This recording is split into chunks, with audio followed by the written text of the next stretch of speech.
Reverend Barbara Leger is the founder and director of the Semenos Center for Spiritual Realization in Ukraine, and I'm sure you'll tell us what Temenos means when you come up here. She is a story of faith in action. She actually arrived there 13 years ago on of all dates, September 11th, 2001. And in that time has been an amazing journey of love and faith and reaching out with the teachings of science of mind to a place where those sorts of ideas are truly foreign. She's formed an amazing connection with these people. She lives on Skype, she said, in connection many times a week. When in the U.S., she still works from Ukraine on Skype. From her home, an office in Reading, and she also teaches online classes and has a large number of phone clients that she supports as well. So please welcome Reverend Barbara Leger.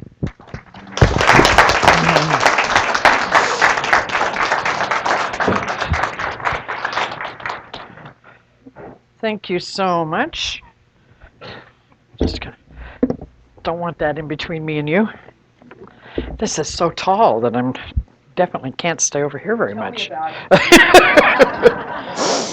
I'm really happy to be here again. It seems I come every year or two, and I'm happy to come back and see some folks who I have spent time with and enjoyed, and to meet new people, and to be invited to share some little tidbits of inspiration from my most amazing life. And it'll be 14 years this September since I went to Ukraine, really thinking I knew a lot, and thinking that I was there to bring peace and love and a consciousness of unity. And I was so naive. And like a lot of good helper people, I really thought that I was the messenger and bringer of the gift. And what I came to discover was that I was there to learn and grow and to be burnished in the amazing fire called Ukraine. And what I want to share is there's so many things I could share with you. I'll just start you off with a little kind of context. Grisha, my translator friend, who I had traveled in Russia a lot. I worked in Soviet Union and Russia, and he was my translator, and he was from this town. And so I took him to a couple of conferences in Moscow and St. Petersburg, and he said, you know what, we really need this in Ukraine. And I had helped start a sister city in Ukraine, but it was in the center of Europe. There was no water nearby. It was people were pretty depressed, and it was hard there, and I really didn't want to go. I wanted to go to St. Petersburg, which was really fun, and you could get out easily. You know, Finland was like 2 hours away. And so it wasn't really my idea. But Grisha said, you know, you need to come. So anyway, through some circuitous thing, when you make yourself available to Spirit, if you really make yourself available, Spirit will use everything to get you moving forward into the direction of that which somehow on the inside you know is true. So anyway, so there I am. I land on September 11th, and I discover what has happened. And so I determined not to watch the television. I don't want to see any of those images. And I spent the first 2 or 3 days there using the antiquated phone system. It would take like 10 minutes to get a connection, then it would disconnect. But anyway, I spent a lot of time on the phone talking to my family.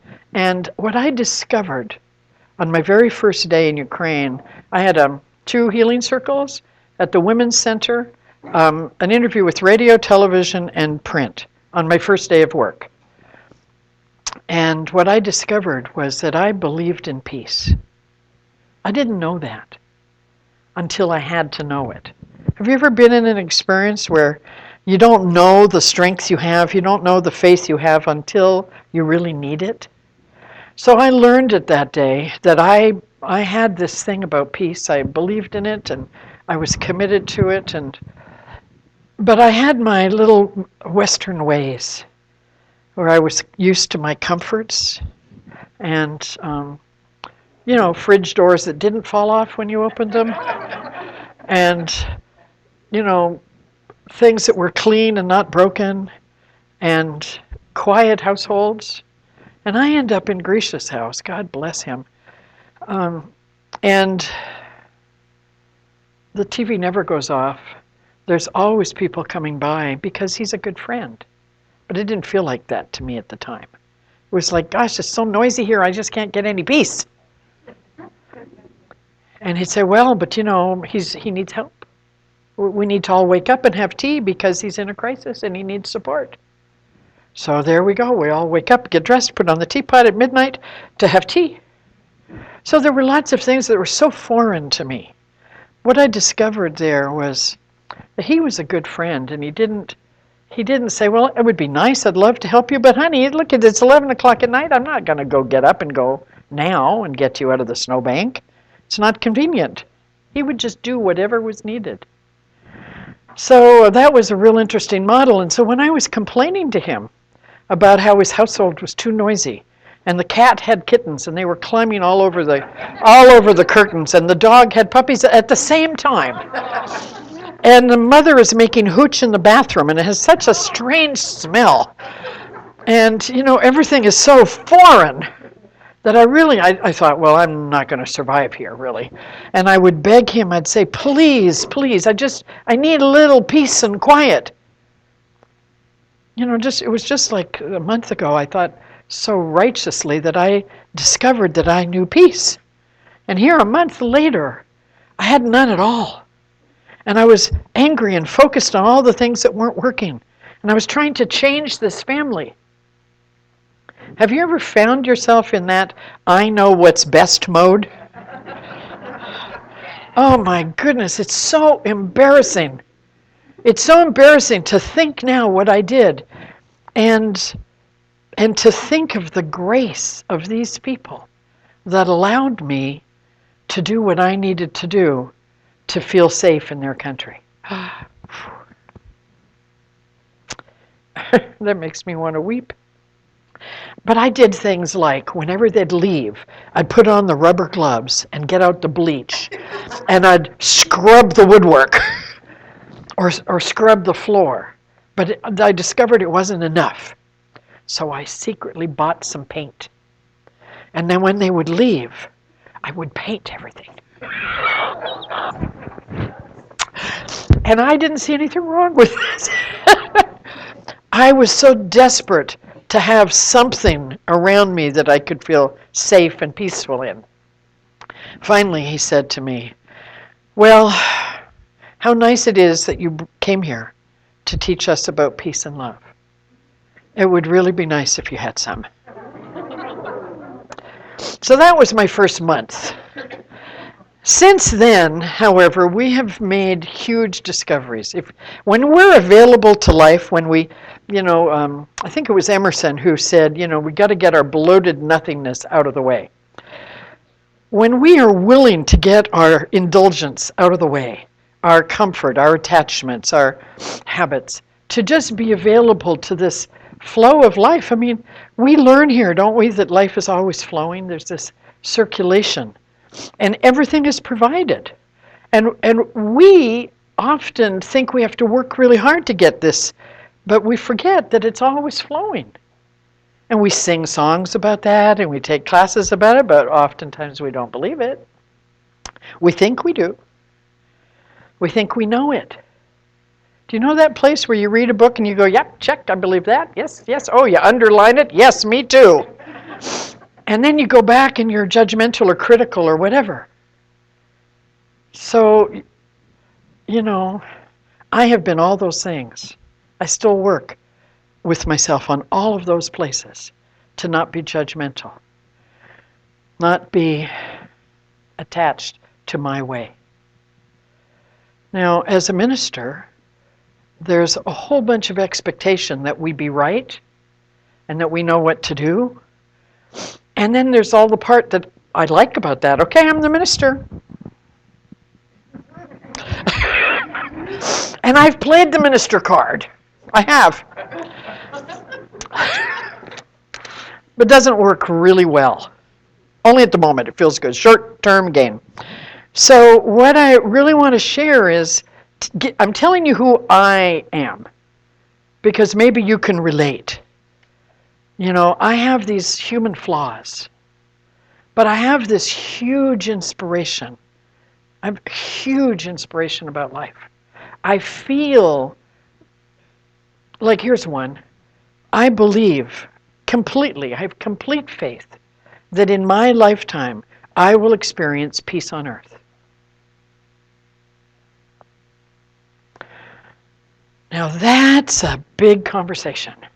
And actually, you know, as I was preparing for today, what I realized is what I'd really like is 2 or 3 days to just deeply delve into this topic of faith. What is faith? What do we believe about it? What does it mean to us? So I ask you, because this is what I've been working with for a year now, deeply, or maybe even longer. I remember one time over in Ukraine, I had this dream. And the dream was that there was a raft in the water. It was so powerful, I drew a picture of it, and I still have it. There was this raft in the water, and it had these big pontoon kind of things, and it was off kilter. It was sort of like this. And I thought, well, that's funny. They look the same. They should be balanced, but it was off kilter.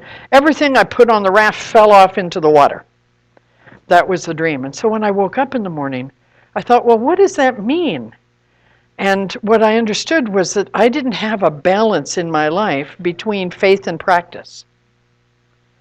And so I saw that raft and those 2 pontoons as faith and practice. And when you have a balance between faith and practice, then you have a level field, and the things you put there can stay there. And then that image changed to these 2 pillars.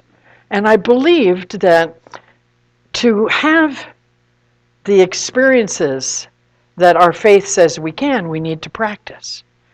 And I saw the relationship between faith and practice, and that if you have a little bit more faith, it inspires you to a little bit more practice. And the more you practice, the more you experience the thing that you want. As you test it out, your faith grows, and that inspires you back to have a deeper faith. And deeper faith inspires you to a deeper practice, and the thing just levels up. So that's kind of where I started. And what I have learned in the past year and a half, Ukraine is at war. And in a year and 4 months, we've had a revolution in which we felt like we were taking charge of our country again. The people went to the streets at Maidan Square to take back their country, to say no to corruption, to say yes to freedom, to say yes to peace, to say yes to honesty. And it looked like it was working. It almost did. Almost did. But the habit of the game was so deep that it was stopped, and something else came and took its place. But there was enough inspiration in those first 2 or 3 months that people were once again kindled with this flame of the power of possibility for their country. So when you plant in the field of pure possibility a good idea, it grows. That's what happens. It grows. So I ask you, what do you have faith in? What does faith mean to you? And what are you putting your faith in? Because like me, when I went to Ukraine, I had faith that I could do it myself. I had faith that I knew best. I had faith that I was important. I had faith that no matter what happened, I'd handle it, but I'd muscle my way through it. And what I've learned now after 14 years is that there's something much deeper going on than what I can imagine in my normal personality-driven self. And so that's really what I want to share with you today in the next 20 minutes, is that when we let ourselves be available to peace, It's like planting a seed in this fertile soil of pure possibility or pure potential. And with the right care and attention to that seed, with the faith of a farmer, like a farmer plants the tomato seeds, the farmer does not go out to the garden and dig them up to see how they're doing. The farmer plants them, makes sure they're planted in the right place, that the weeds are gone, there are no rocks, there's enough sun, there's enough water. The farmer goes about the business of buying the big glass jars to can the tomatoes or organizing the harvest because the farmer has faith that the soil will grow it. That's our teaching symbol, right? A seed goes into the soil and it becomes a plant. So with this revolution and coup and occupation and civil war and now just outright assault on our sovereignty and the collapse of the economy, the country is left at a place of a very important moment. And our role as Temenos Center for Self-Realization, our role there has dramatically changed. And I knew it would. I just knew that we would have to respond to this situation. That is the purpose of church. There's a great, here's a book that's like my little Bible. It's called God Works Through Faith. And I don't think it's in print anymore. It's by Robert Russell. It's an amazing book. And I read it every day. And here's something that I have come to know is true. The primary purpose of spiritual therapy is not to make unhappy people happy, or sick people well, or poor people rich. It is not to solve problems or to establish a better or healthier living condition. These are results. Those are conditions. The primary object is to help people realize the presence of God. Because when we realize the presence of God,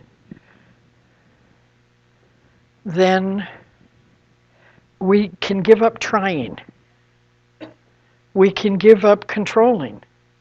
We can give up wondering. We can give up thinking we know it all. And we can enter into this movement with this flow of life that says, it's like visioning, what would you have me do now? It's like getting into this dialogue with this infinite presence that says, okay, now what? And I believe that everything that happens in our life is the answer to prayer. Well, that's a very hard piece of medicine. Like right now, my daughter's experiencing a very bitter custody battle that doesn't feel like the answer to any kind of prayer I had, or she, or her children. But when you sift through all of that, or you look back on it 10 years later, have you ever had a really big challenge in your life or a tragedy, and you look back and you go, wow, without that I wouldn't have learned this. Without that experience, I wouldn't have come closer to God. Without that experience, I wouldn't have given up this attachment to being right. I wouldn't have become more humble. Do you know what I'm talking about? Those moments are powerful moments when it looks like it's all gone to hell. Because it isn't. What has happened is it's gone to a place where you are asked to make a new choice in how you see it and how you experience it. When I arrived on September 11th, I was asked to make a choice. Did I believe in peace or not? And I found that I did. I didn't know much about it, I also found out. Thinking that I knew so much, I found out I didn't know much at all. But now, my son is 45, and I started this when I was 36. So, 36 years ago when he was 9. When he was 9, he said to me, am I going to live long enough to go to college? It was the Soviet Union. It was the nuclear scare. I realized that I didn't have any faith in the possibility of peace between the Soviet Union and America or the world. I discovered that I didn't believe in anything that would be confident enough that I could say to him, don't worry, it's all going to be fine. I couldn't answer that. I couldn't say to him that because I didn't believe it. But his question opened up this gigantic place in me that says, wow, I care so much about the well-being for my children that my life has to be about the solution, because if it isn't, it's about the problem. I totally got that on that day, one day, when he asked that question. Now, is his terror, was it a good thing? He was terrified. He was as white as a ghost, and he really believed it was all going to end, because that's what the newspaper said. You know, you remember those times. They were the enemy. We were the enemy. We were threatening each other with these great big dangerous sticks. And children have no capacity to kind of integrate all that, and he just felt the world was going to end. So his terror opened a door to me to the purpose of my life. What a gift. So when I say everything is the answer to prayer, it may be that the stuff that happens which is really hard, we just at those moments need to draw our love around us. Just be held in community. That's one of the reasons we have church. So the church walks with us when it's dark. The church carries us when we're scared. This is what we learn. We learn to trust life here in these rooms. The presence that we sang about today, surely the presence of God is in this space. Why? We need it. We need that presence of God to lift us up, to see our life so we don't despair, so that when we see something that's really hard, we can look at it and say, okay, God, what is mine to know here? What is mine to do here? So as a result of all that's going on in Ukraine right now, a few months ago, well, maybe 9 or 10, I asked our staff, and we have 27 practitioners, and half of them are in transition out, some with my help and some on their own. And because, you know, when push comes to shove, it's really important to be moving in the same direction, following the same vision. And we have big work to do, and so I don't want to be dragging and pushing anybody. You know, I know where we're going to go, and that's where I'm going. And if they don't want to go there, then they'll go somewhere else, and I'll go somewhere else and do something else. But I'm clear, my work is to go there.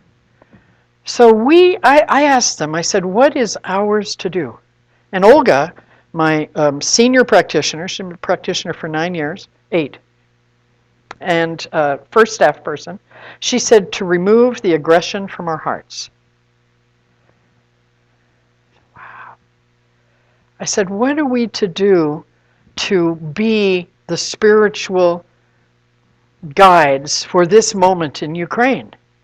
And she says, to remove the aggression from our hearts.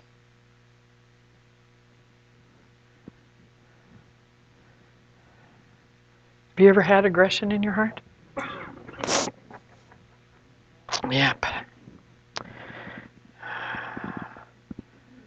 What I've come to understand is that all of these things that have happened in Ukraine, and all the things that have kept me in this country for a year, which has been illness, accident, injury, danger, family stuff, all of that has been so that peace could be revealed.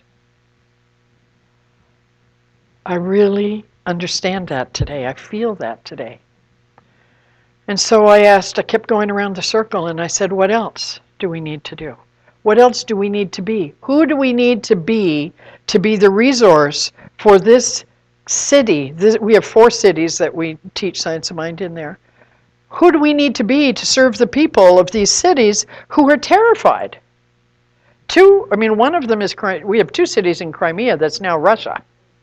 You know, and a house that's, God knows what we're going to do with it. But, you know, who do we need to be present, to be fully present for this moment, so that this moment is a movement of consciousness into a greater possibility instead of a giving up moment and going back to being oppressed? Now, I used to work in politics, and I've chosen not to. This teaching has guided us to a different way, and it's through faith. What do we have faith in? I have faith in peace. I have faith in the power of choice. I have faith in the power of spiritual mind treatment. I have faith in the value and necessity of spiritual partnership. People who I can tell the truth to, people who will tell the truth to me even when I don't want to hear it. I have faith in that. And that means I get that. And as somebody who likes to do things her own way, it's often not really nice to have one of your practitioners say, well, Barbara, I know that you probably don't want to hear this, but you use the word hard awful lot these days. I say, no, I don't. I don't use the word hard at all. I'm all about empowerment and possibility. And she said, well, yeah, you do say that. But you use the word hard a lot. I went, really? 2 weeks ago, that same person said to me, when you get angry in a staff meeting, and that staff meeting is right before a class, the students feel that energy when they come here. So I'm going to ask, if with great love, for us to schedule our staff meeting on a different day, not before the class that you and I are teaching. That is masterful. That was masterful. She could have said, what is the matter with you?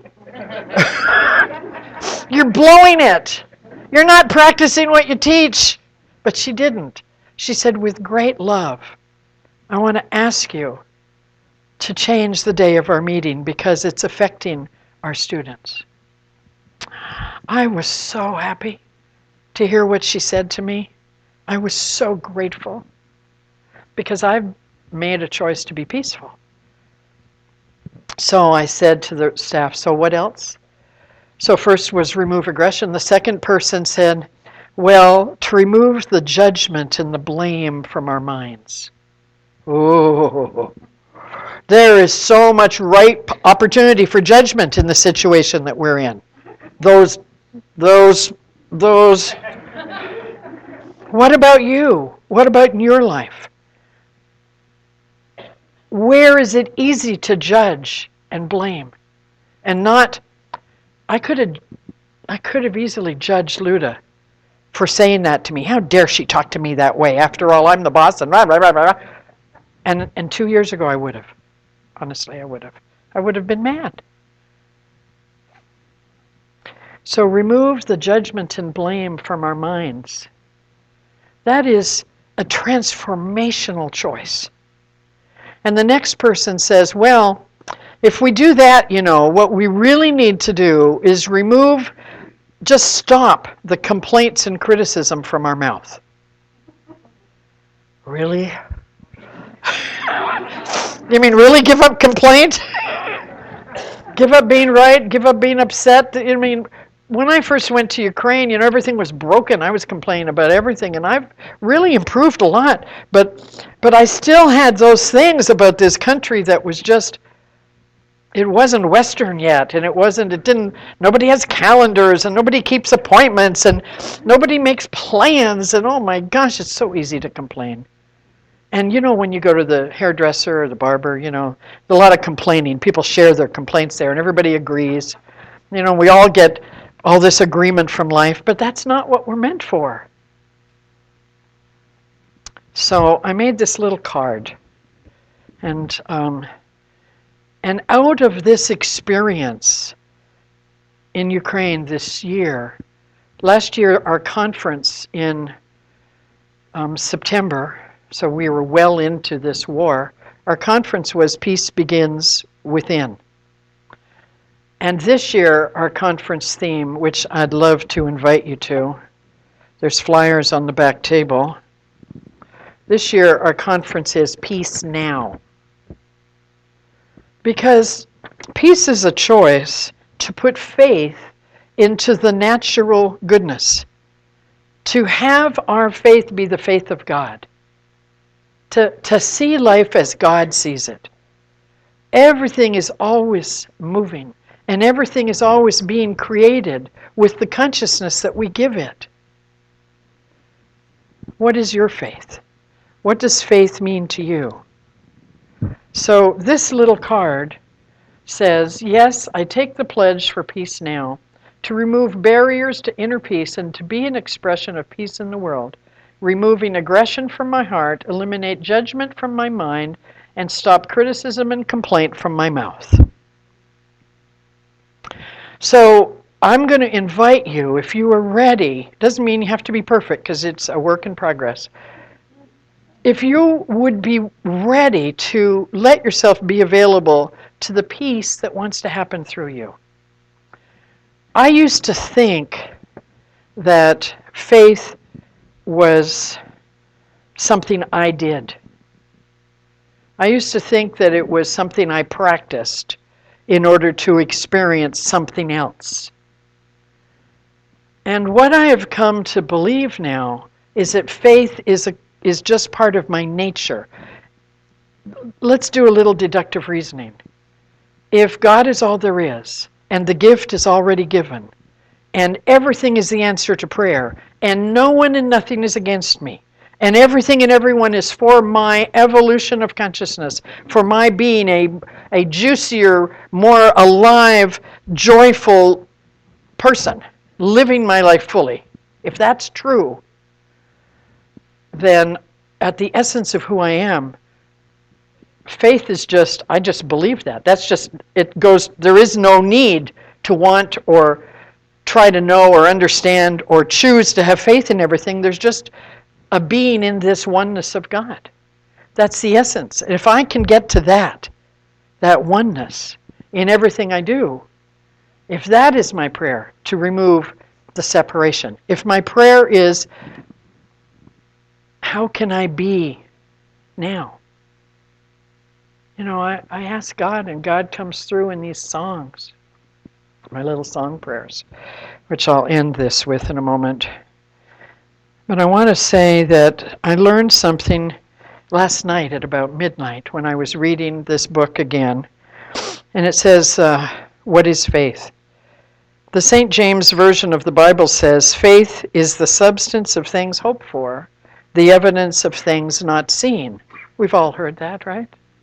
So I used to understand that to mean faith was, trusting that the thing I hoped for was really going to happen. That I couldn't see it, but I believed it was possible. That was faith. And that's kind of more in line with, the way that faith is trust. Faith is belief. Faith is a focus and a commitment to reveal that. But last night when I read that, I went, oh my gosh, what does this word mean? Faith is the substance of things not seen. That means that the things not seen are already here. There's a substance of it. And that is faith. I don't need to do anything. I just have to recognize and realize that the thing that I can't see has a form already. It's an unseen form. It's a substance. It's an etheric form. It's an invisible form, but it's a form. I don't create the thing with my desire or my faith. The thing exists. I mean, that kept me up for about an hour. I mean, really. Then it says, that means faith means that we're confident. We know that the thing exists already. Peace exists right now. Already. Love exists right now. Already. Our job is simply to remove the impediments to it so that it can be revealed, so that it can be experienced through me and through you. There is no good reason, not one good reason, that I would not experience peace on earth in my lifetime. There's not one good reason for that. So I've given up focusing on the reasons why I think it won't happen. So today, in our precious time that we're going to have together in the workshop, we're going to take these ideas of faith and look at how does the nature of peace become a platform upon which your happiness, your success, your abundance can be realized. Because I promise you that without inner peace, we cannot be joyful. Without inner peace, we will not be happy. We might have a great mask of happiness, but we won't be. If we have inner turmoil, we will not have outer joy. If we have inner upset, we will not have outer abundance. There's only one thing to do, and that is to find this unity with the thing itself. And to stop indulging in our stories about why it can't happen.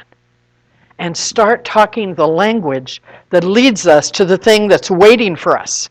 So what is it you want in your life?